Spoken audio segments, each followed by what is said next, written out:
Hey, this is Anney. And Samantha. And welcome to Stuff Mom Never Told You, a production of iHeartRadio.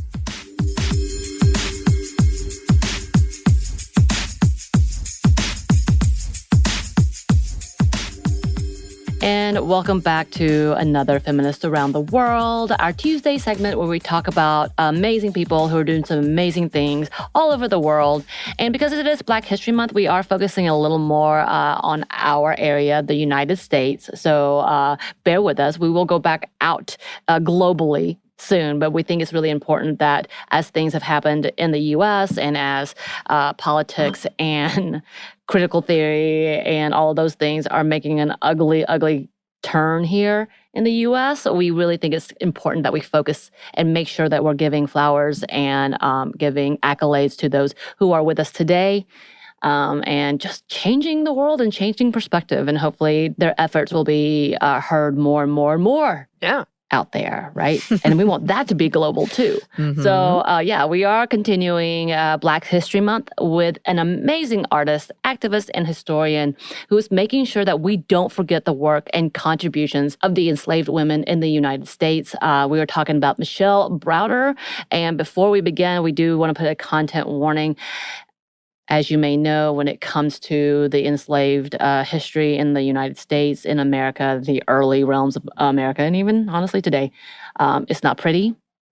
So we are going to talk about some things that could be upsetting to some people. Just be aware. But I still think you should listen because I think it's important to know this history because we're not going to go in depth. Just mentions of some of the historical context that Browder has brought out, and that makes sure we don't forget because it's important. As we say.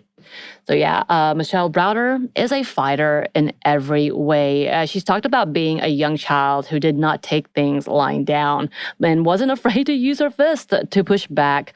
Coming from Denver to the South, specifically to Alabama, Browder was no stranger to the racism and prejudice that is all too prominent in these areas. And she has witnessed the fight that her own family has been in to push back against the racial injustice of the country. Her father was the first Black chaplain for the Alabama prison system in 1963. And her aunt, Aurelia Browder Coleman, was an activist who was arrested multiple times for refusing to give up her seat on a bus to white people, essentially. And this was way before Rosa Parks. I think like 7 or 8 years before Rosa Parks. So she definitely knows and has been in the activist lifestyle for a while. And it was her father who helped reroute her anger and frustrations out onto the canvas rather than the bullies who continued to bully her, essentially. She talked about that moment with her father in the Montgomery Advertiser article. She said, "I grew up in a small town just after the civil rights integration, and the N-word and the B-word, those were words that were used and oftentimes by my teachers.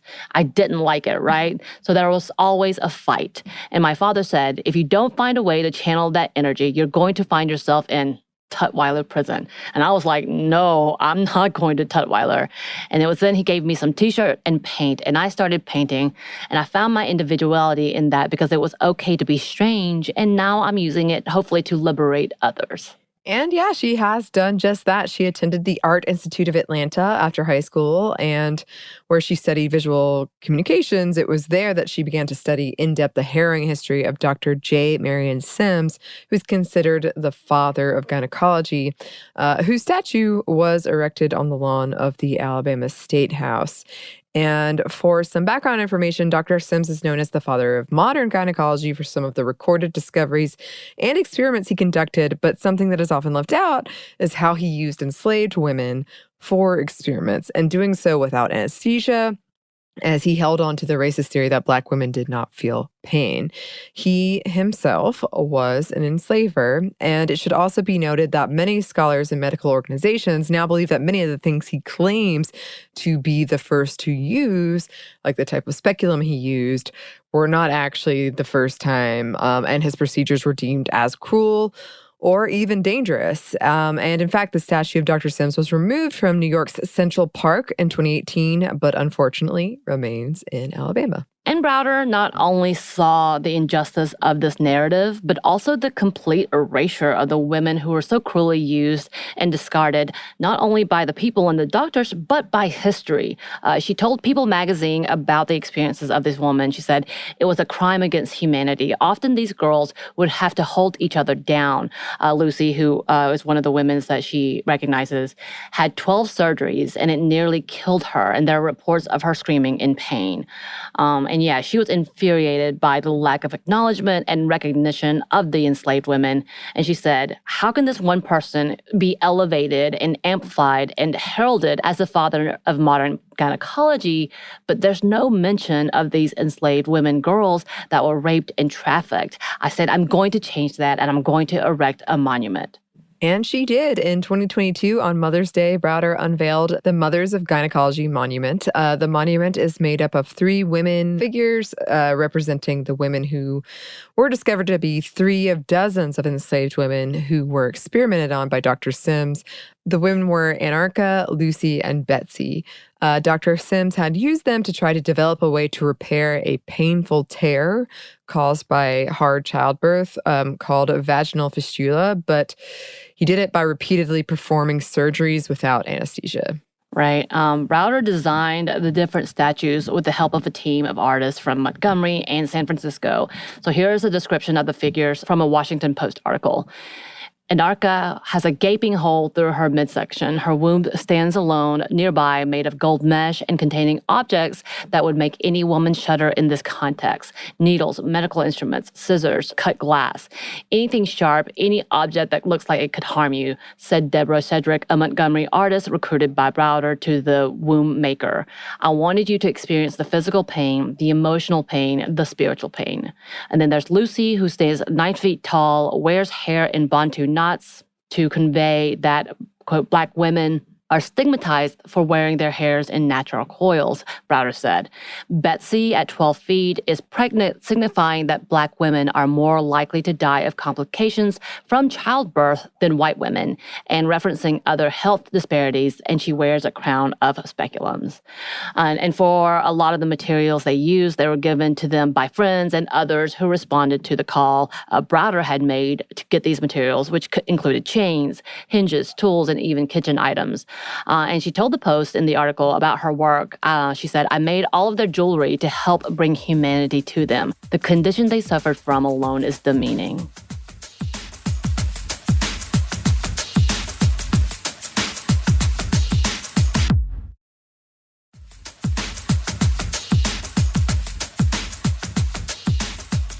These amazing monuments aren't her only work and concepts. Browder also runs a youth empowerment initiative, which includes creating a campus, which would include a park, galleries, resources, and student centers, and so much more. She runs historical tours called More Than Tours, which provides educational tours about racial bias and history in Montgomery, Alabama. And just recently, Browder purchased the site where the makeshift hospital Dr. Sims created to torture the enslaved women once stood, and she plans to make it a museum, clinic, and training space for medical students. She said in another interview, whether it's a doula service, if you just need that friend to walk you through prenatal care, or after postpartum depression, we want to provide a safe place for women and birthing people to come and find some relief, find a friend, and then also find some support, which would take place in the Mothers of Gynecology Health and Wellness Clinic they have planned for in that space. And groundbreaking is scheduled for Mother's Day 2023. Yeah. Of course, she's being recognized for her amazing work, including being given the Community Hero Award by the Montgomery mayor, presented the Rising Star Tourism Award from the state of Alabama, and named as one of the USA Today's Women of the Year in 2022. So obviously, she's doing some amazing work. So we're definitely going to keep an eye out on what she's doing. Maybe we should do a visit, to be honest. I feel like we need to do this tour. I think she had paused the tour during the pandemic and release of the monument, which was a huge project for her, but we should chat. I think we need to go check it out. I think that might be our next visit. That would be a good one. That'd be awesome. Yeah.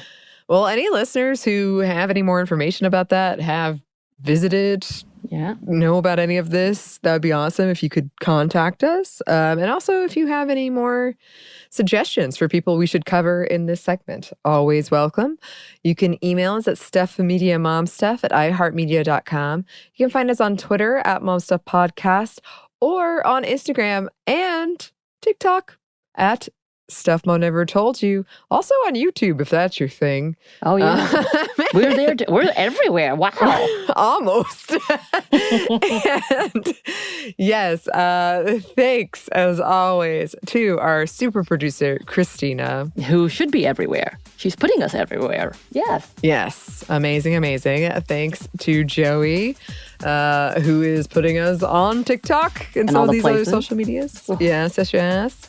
And thanks to you for listening. Stuff Never Told You is a production of iHeartRadio. For more podcasts from iHeartRadio, you can check out the iHeartRadio app, Apple Podcast, or wherever you listen to your favorite shows.